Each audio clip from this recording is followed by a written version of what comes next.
أعوذ بالله من الشيطان الرجيم. بسم الله الرحمن الرحيم. الحمد لله الذي أنزل على عبده الكتاب ولم يجعل له عوجا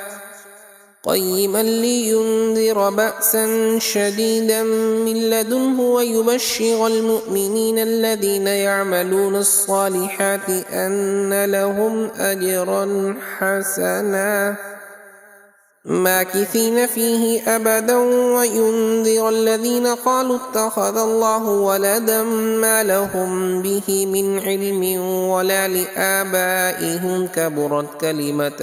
تخرج من أفواههم إن يقولون إلا كذبا فلعلك باقع نفسك على آثارهم إن لم يؤمنوا بهذا الحديث أسفا إنا جعلنا ما على الأرض زينة لها لنبلغهم أيهم أحسن عملا وإنا لجاعلون ما عليها صعيدا جرزا أم حسبت أن أصحاب الكهف والرقيم كانوا من آياتنا عجبا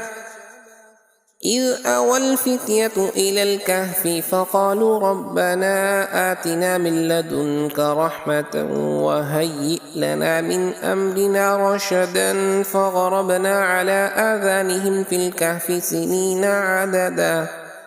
ثم بعثناهم لنعلم أي الحزبين أحصى لما لبثوا أمدا نحن نقص عليك نبأهم بالحق إنهم فتية آمنوا بربهم وزدناهم هدى وربطنا على قلوبهم إذ قاموا فقالوا ربنا رب السماوات والأرض لن ندعو من دونه إلها لقد قلنا إذا شططا هؤلاء قوم اتخذوا من دونه آلهة لولا يأتون عليهم بسلطان بين فمن أظلم ممن افترى على الله كذبا وإذ اعتزلتموهم وما يعبدون إلا الله فأووا إلى الكهف ينشر لكم ربكم من رحمته ويهيئ لكم من أمركم مرفقا وترى الشمس إذا طلعت تزاور عن كهفهم ذات اليمين وإذا غربت تقرضهم ذات الشمال وهم في فجوة منه ذلك من آيات الله من يهد الله فهو المهتد ومن يضلل فلن تجد له وليا مرشدا وتحسبهم أيقاظا وهم رقود ونقلبهم ذات اليمين وذات الشمال وكلبهم باسط ذراعيه بالوصيد لو اطلعت عليهم لوليت منهم فرارا ولملئت منهم رعبا وكذلك بعثناهم ليتساءلوا بينهم قال قائل منهم كم لبثتم قالوا لبثنا يوما أو بعض يوم قالوا ربكم أعلم بما لبثتم فبعثوا أحدكم بوريقكم هذه إلى المدينة فلينظر أيها أزكى طعاما فليأتكم برزق منه وليتلطف ولا يشعرن بكم أحدا إنهم إن يظهروا عليكم يرجموكم أو يعيدوكم في ملتهم ولن تفلحوا إذا أبدا وكذلك أعثرنا عليهم ليعلموا أن وعد الله حق وأن الساعة لا ريب فيها إذ يتنازعون بينهم أمرهم فقالوا بنوا عليهم بنيانا ربهم أعلم بهم قال الذين غلبوا على أمرهم لنتخذن عليهم مسجدا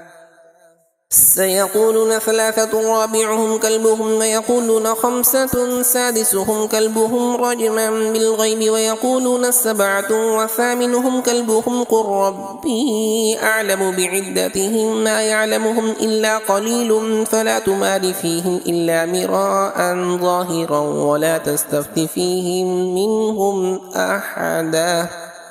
ولا تقولن لشيء إني فاعل ذلك غدا إلا أن يشاء الله واذكر ربك إذا نسيت وقل عسى أن يهديني ربي لأقرب من هذا رشدا ولبثوا في كهفهم 300 سنين وازدادوا 9 قل الله أعلم بما لبثوا له غيب السماوات والأرض أبصر به وأسمع ما لهم من دونه من ولي ولا يشرك في حكمه أحدا واتل ما أوحي إليك من كتاب ربك لا مبدل لكلماته ولن تجد من دونه ملتحدا واصبر نفسك مع الذين يدعون ربهم بالغداة والعشي يريدون وجهه ولا تعد عيناك عنهم تريد زينة الحياة الدنيا ولا تطع من أغفلنا قلبه عن ذكرنا واتبع هواه وكان أمره فرطا وقل الحق من ربكم فمن شاء فليؤمن ومن شاء فليكفر إنا أعتدنا للظالمين نارا أحاط بهم سرادقها وإن يستغيثوا يغاثوا بماء كالمهل يشوي الوجوه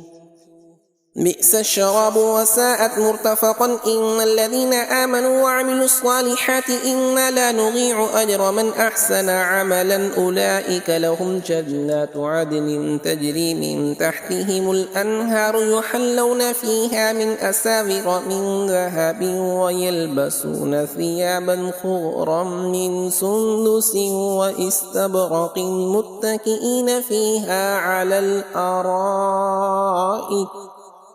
نعم الثواب وحسنت مرتفقا واضرب لهم مثل رجلين جعلنا لأحدهما جنتين من أعناب وحففناهما بنخل وجعلنا بينهما زرعا كلتا الجنتين آتت أكلها ولم تظلم منه شيئا وفجرنا خلالهما نهرا وكان له ثمر فقال لصاحبه وهو يحاوره أنا أكثر منك مالا وأعز نفرا ودخل جنته وهو ظالم لنفسه قال ما أظن أن تبيد هذه أبدا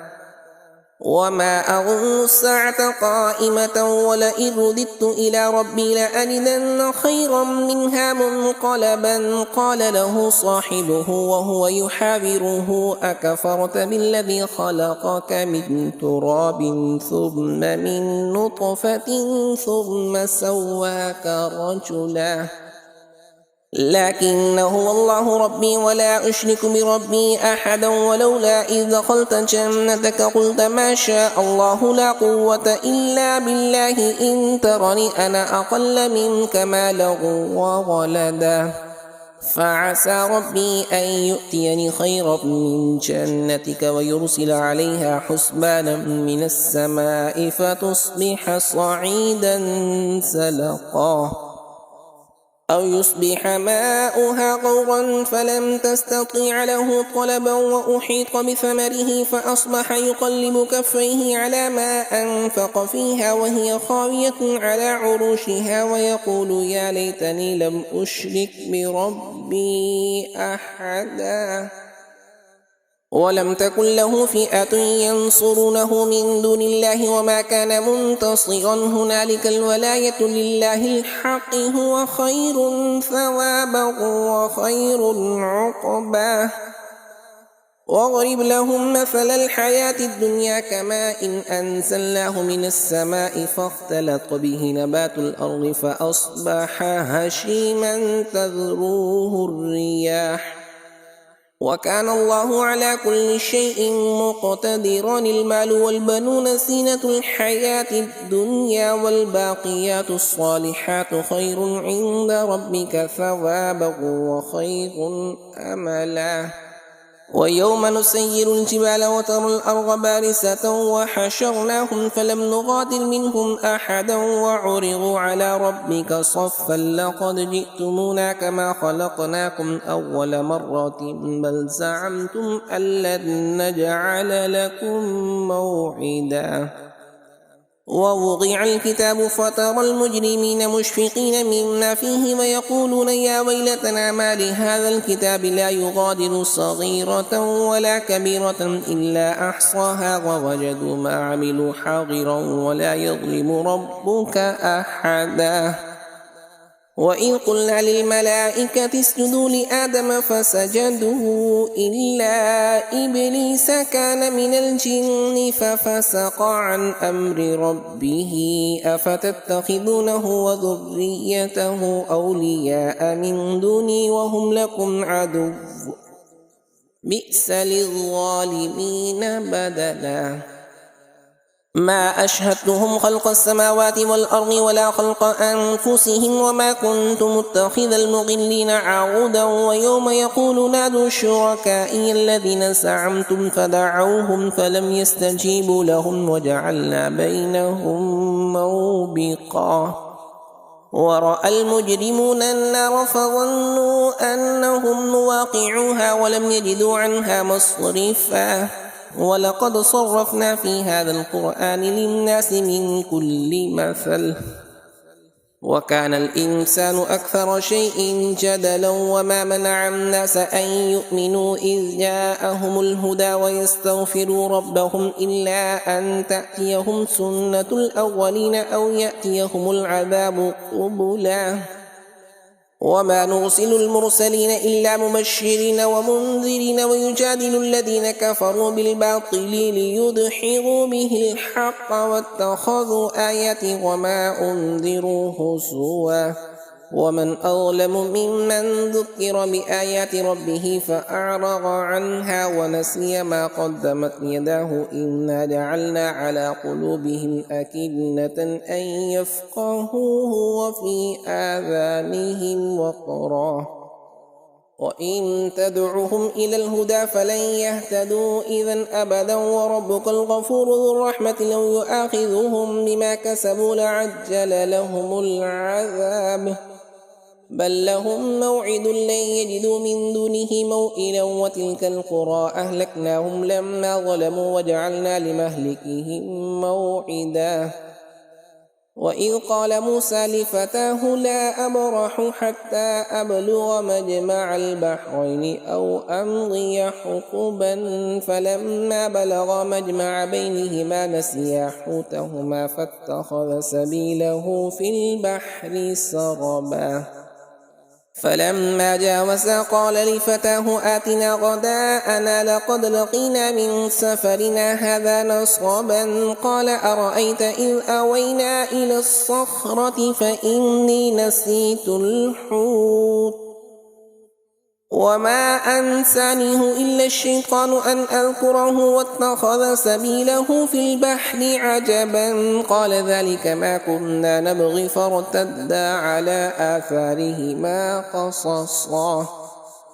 فوجدا عبدا من عبادنا آتيناه رحمة من عندنا وعلمناه من لدنا علما. قال له موسى هل أتبعك على أن تعلمني مما علمت رشدا؟ قال إنك لن تستطيع معي صبرا. وكيف تصبر على ما لم تحط به خبرا؟ قال ستجدني إن شاء الله صابرا ولا أعصي لك أمرا. قال فإن اتبعتني فلا تسألني عن شيء حتى أحدث لك منه ذكرا. فانطلقا حتى إذا ركبا في السفينة خرقها قال أخرقتها لتغرق أهلها لقد جئت شيئا إمرا. قال ألم أقل إنك لم تستطيع معي صبرا؟ قال لا تؤاخذني بما نسيت ولا ترهقني من أمري عسرا. فانطلقا حتى إذا لقيا غلاما فقتله قال أقتلت نفسا زكية بغير نفس لقد جئت شيئا نكرا. قال ألم أقل لك إنك لن تستطيع معي صبرا؟ قال إن سألتك عن شيء بعدها فلا تصاحبني قد بلغت من لدني عذرا. فانطلقا حتى إذا أتيا أهل قرية استطعما أهلها فأبوا أن يضيفوهما فوجدا فيها جدارا يريد أن ينقض فأقامه قال لو شئت لاتخذت عليه أجرا قال هذا فراق بيني وبينك سأنبئك بتأويل ما لم تستطع عليه صبرا. أما السفينة فكانت لمساكين يعملون في البحر فأردت أن أعيبها وكان وراءهم ملك يأخذ كل سفينة غصبا وأما الغلام فكان أبواه مؤمنين فخشينا أن يرهقهما طغيانا وكفرا فأردنا أن يبدلهما ربهما خيرا منه زكاة وأقرب رحما وأما الجدار فكان لغلامين يتيمين في المدينة وكان تحته كنز لهما وكان أبوهما صالحا فأراد ربك أن يبلغا أشدهما ويستخرجا كنزهما رحمة من ربك وما فعلته عن أمري ذلك تأويل ما لم تسطع عليه صبرا. ويسألونك عن ذي القرنين قل سأتلو عليكم منه ذكرا إنا مكنا له في الأرض وآتيناه من كل شيء سببا فأتبع سببا حتى إذا بلغ مغرب الشمس وجدها تغرب في عين حمئة ووجد عندها قوما قلنا يا ذا القرنين إما أن تعذب وإما أن تتخذ فيهم حسنا قال أما من ظلم فسوف نعذبه ثم يرد إلى ربه فيعذبه عذابا نكرا وأما من آمن وعمل صالحا فله جزاء الحسنى وسنقول له من أمرنا يسرا ثم أتبع سببا حتى إذا بلغ مطلع الشمس وجدها تطلع على قوم لم نجعل لهم من دونها سترا كذلك وقد أحطنا بما لديه خبرا ثم أتبع سببا حتى إذا بلغ بين السدين وجد من دونهما قوما لا يكادون يفقهون قولا قالوا يا ذا القرنين إن يأجوج ومأجوج مفسدون في الأرض فهل نجعل لك خرجا على أن تجعل بيننا وبينهم سدا قال ما مكنني فيه ربي خير فأعينوني بقوة أجعل بينكم وبينهم ردما آتوني صبر الحديد حتى إذا ساوى بين الصدفين قال انفقوا حتى إذا جعله نارا قال آتوني أفرغ عليه قطرا فما استطاعوا أن يظهروه وما استطاعوا له نقبا قال هذا رحمة من ربي فإذا جاء وعد ربي جعله دكاء وكان وعد ربي حقا وتركنا بعضهم يومئذ يموج في بعض ونفخ في الصور فجمعناهم جمعا وعرضنا جهنم يومئذ للكافرين عرضا الذين كانت أعينهم في غطاء عن ذكري وكانوا لا يستطيعون سمعا أفحسب الذين كفروا أن يتخذوا عبادي من دوني أولياء إنا أعتدنا جهنم للكافرين نزلا قل هل ننبئكم بالأخسرين أعمالا الذين ضل سعيهم في الحياة الدنيا وهم يحسبون أنهم يحسنون صنعا أولئك الذين كفروا بآيات ربهم ولقائه فحبطت أعمالهم فلا نقيم لهم يوم القيامة وزنا ذلك جزاؤهم جهنم بما كفروا واتخذوا آياتي ورسلي هزوا إن الذين آمنوا وعملوا الصالحات كانت لهم جنات الفردوس نزلا خالدين فيها لا يبغون عنها حولا قل لو كان البحر مدادا لكلمات ربي لنفد البحر قبل أن تنفذ كلمات ربي ولو جئنا بمثله مددا قل إنما أنا بشر مثلكم يوحى إلي أنما إلهكم إله واحد فمن كان يرجو لقاء ربه فليعمل عملا صالحا ولا يشرك بعبادة ربه أحدا. صدق الله العظيم.